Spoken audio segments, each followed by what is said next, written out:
Hello students, मैं वंदना तिवारी हिंदी के online class में आपका हार्दिक स्वागत है। आज कक्षा 8 का पहला चैप्टर फूटा प्रभात का पार्ट 1 इस वीडियो में हम पढ़ेंगे। इस पाठ को पढ़ने से पहले इनके जो लेखक हैं या कवि हैं भारत भूषण अग्रवाल, उनके जीवन परिचय के बारे में थोड़ा सा हम प्रकाश डाल लेते हैं। देखिए, इस कविता के कवि हैं भारत भूषण अग्रवाल। इनका जन्म उत्तर प्रदेश के मथुरा नगर में सन 1919 ईस्वी में हुआ था। कोलकाता के हिंदी सामाजिक साप्ताहिक समाज सेवक का इन्होंने संपादन किया। ये 12 वर्ष तक ऑल इंडिया रेलवे में प्रोग्राम ऑफिसर के पद पर कार्य करते रहे। भारत भूषण जो तार सप्तक के कवियों में से एक हैं। इन्होंने 8 काव्य संग्रह, 2 निबंध संग्रह और 1 लघु कथा संग्रह प्रकाशित किया है। इनकी कविताओं में गहरा सामाजिक सरोकार झलकता है। छवि के बंधन, जागते रहो, मुक्ति मार्ग, उठा हुआ एक हाथ, उगता हुआ वह सूरज है, मेरे खिलौने आदि इनके प्रमुख रचनाएं हैं। इनकी मृत्यु 1975 ईस्वी में हो गया था। कवि लिखे हैं फूटा प्रभात। आइए देखते हैं कि कविता में क्या है। देखिए, पाठ का नाम है फूटा प्रभात। प्रभात मतलब होता है सुबह और फूटा मतलब सुबह हो गया है, यानी सूर्योदय हो गया है, अंधेरा खत्म हो गया है। इस पाठ का व्याख्या करने से पहले थोड़ा सा जान लेते हैं कि कवि इस पाठ के माध्यम से क्या बताने का प्रयास किए हैं। प्रस्तुत नई कविता में भारत भूषण अग्रवाल ने सूर्योदय या प्रातः काल का बड़ा ही मनोरम दृश्य उपस्थित किया है। सूर्य का आगमन होते ही फूल, पौधे, प्राणी, पक्षी, वातावरण में होने वाले परिवर्तनों का कवि ने बहुत ही मनोरम वर्णन किया है।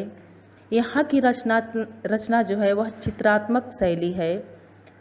इस रचना को पढ़ने से ऐसा लगता है कि इसका चित्र हमारे सामने उभर के आता है। आइए देखते हैं कविता क्या है। फूटा प्रभात फूटा विहान, वह चले रश्मि के प्राण, विहग के गान, मधुर निर्झर के स्वर, झर झर झर झर। यहाँ कवि कहते हैं कि फूटा प्रभात, प्रभात का मतलब भी सुबह होता है और विहान का मतलब भी सुबह होता है, यानी सुबह हो गया है। वह चले रश्मि के प्राण, रश्मि का मतलब किरण होता है। आप चाहें तो वर्ड मीनिंग लिख सकते हैं पेंसिल लेके, या फिर वर्ड मीनिंग बाद में भेजा भी जाएगा, आप उसको भी कॉपी में लिख सकते हैं। रश्मि का अर्थ होता है किरण या प्रकाश।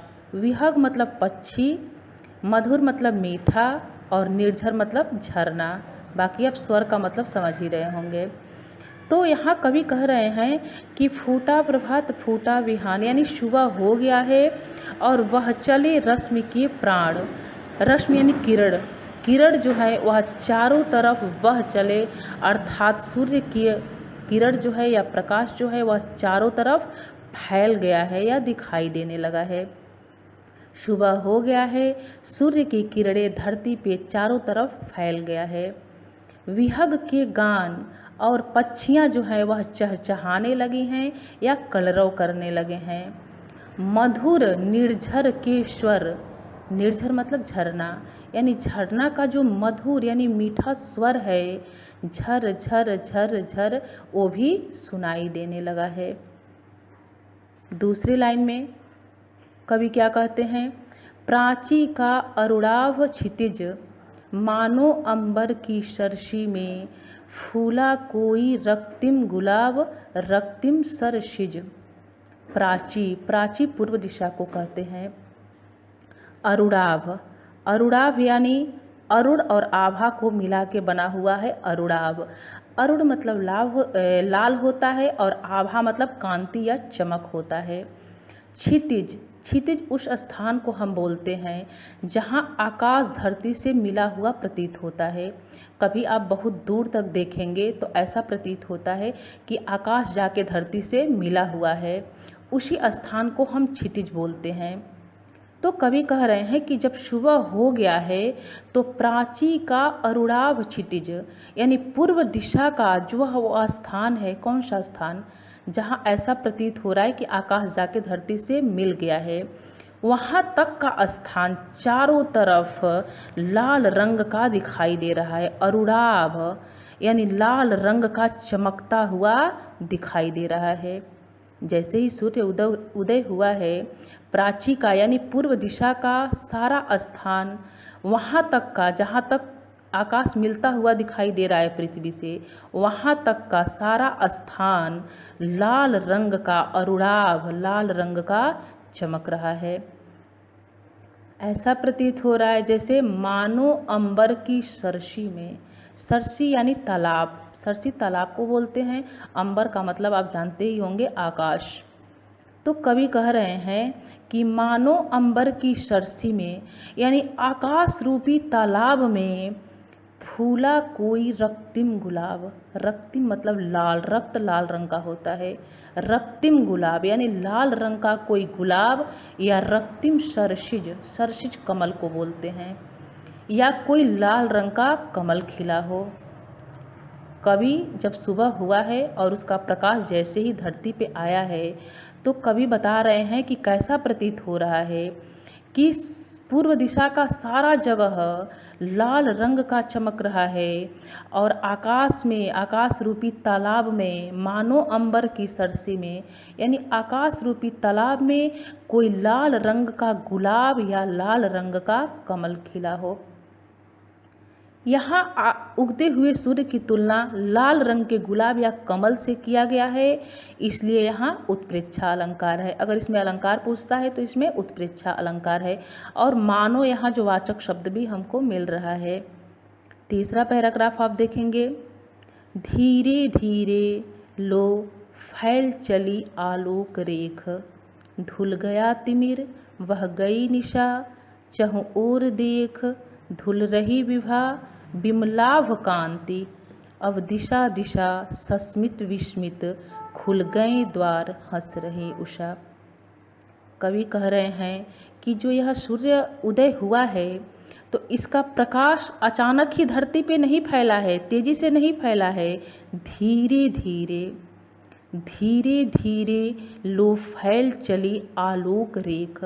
आलोक मतलब प्रकाश होता है, यानी सूर्य का जो प्रकाश है, प्रकाश की जो रेखा है, वह धीरे धीरे पूरे धरती पे फैल गई है। धीरे धीरे लो फैल चली आलोक रेख। सूर्य का जो प्रकाश है वह धीमी गति से धीरे धीरे पूरे धरती पे फैल गई है, चारों तरफ फैल गई है। धुल गया तिमिर, और जो अंधेरा है, तिमिर मतलब अंधकार या अंधेरा होता है, वह धुल गया है, समाप्त हो गया। वह गई निशा, रात्रि भी बीत गई। निशा मतलब रात होता है, रात्रि या रात बोल लीजिए। बह गई निशा, रात्रि भी समाप्त हो गई है, खत्म हो गई। चहुँ ओर देख धुल रही विभा, विभा का मतलब भी रात्रि ही होता है। कवि कह रहे हैं कि चारों तरफ देखिए, चहुँ ओर देख धुल रही विभा, चारों तरफ आप देखिए, विभा जो है, रात्रि जो है वह समाप्त हो रही है, धुल रही है। और बिमलाभ कांति, स्वच्छ, बिमलाभ मतलब होता है स्वच्छ या निर्मल, और कांति मतलब होता है चमक। करें चारों तरफ स्वच्छ चमक, स्वच्छ प्रकाश दिखाई दे रहा है। चहुँ ओर देख धुल रही विभा, चारों तरफ देखिए, रात्रि समाप्त हो रही है। और बिमलाभ कांति, स्वच्छ, बिमलाभ मतलब स्वच्छ, कांति मतलब चमक या प्रकाश, चारों तरफ स्वच्छ प्रकाश दिखाई दे रहा है।